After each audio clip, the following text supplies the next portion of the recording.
Give us an intro on yourself.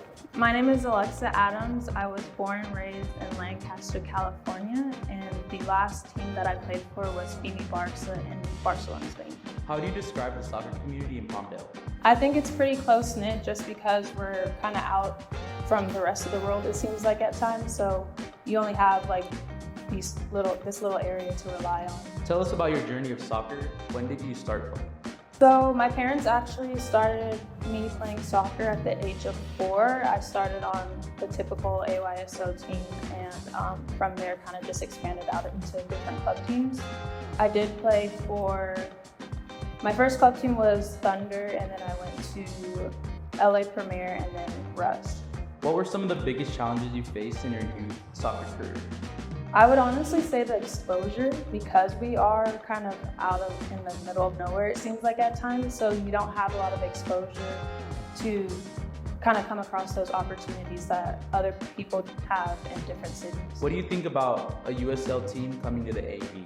Honestly, I think it's great. I wish I would have had something like this growing up, because I think it gives our area just more exposure and opportunities for the hidden talent that's out here to be able to get seen. What steps did you take to go from playing locally in the AV to a D1 college? So my parents actually took me out of the Antelope Valley. There was actually someone who told them that I wasn't going to get the exposure that I needed to succeed and get those D1 offers.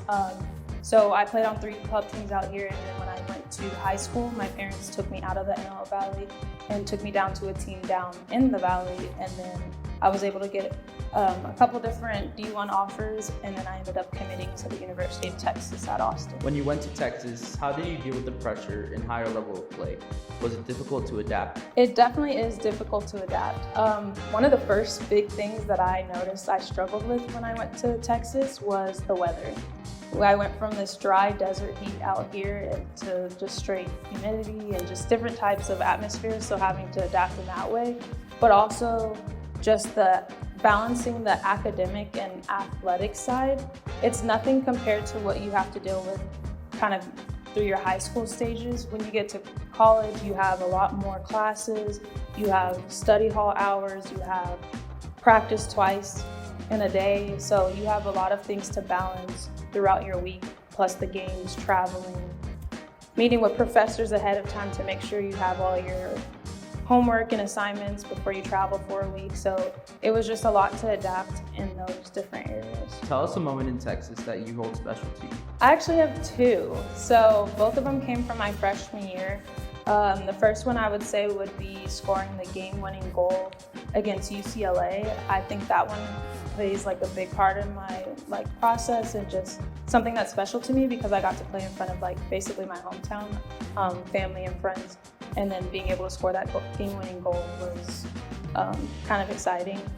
And then the second one would be I actually did get featured on SportsCenter Top 10 Plays my freshman year for one of the goals that I had scored. It was also another game-winning goal. Tell us what happened after Texas. What was it like from receiving calls from other teams, the hardships of going to tryouts? So tryouts are definitely hard, I would say.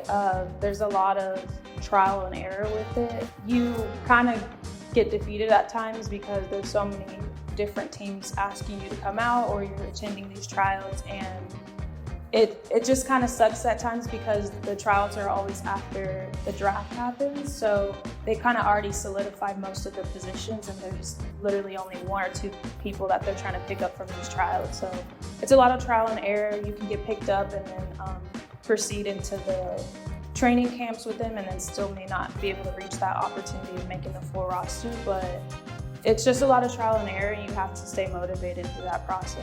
Was there a moment in the process of trying out with clubs overseas that you will always remember? Actually, after going through a couple tryouts in the States, I was able to get the opportunity through my trainer that's actually out here. He was in contact with a team in Spain, and he had sent my highlight tape and they wanted me, so I took the opportunity after graduating, and I went and played overseas in Barcelona for a little on FC Barcelona. Are there specific qualities or habits you think are crucial for success in higher level soccer? Yeah, definitely not giving up. I know I had one big point in my career where I just wanted to give up. I felt like it wasn't worth it at one point.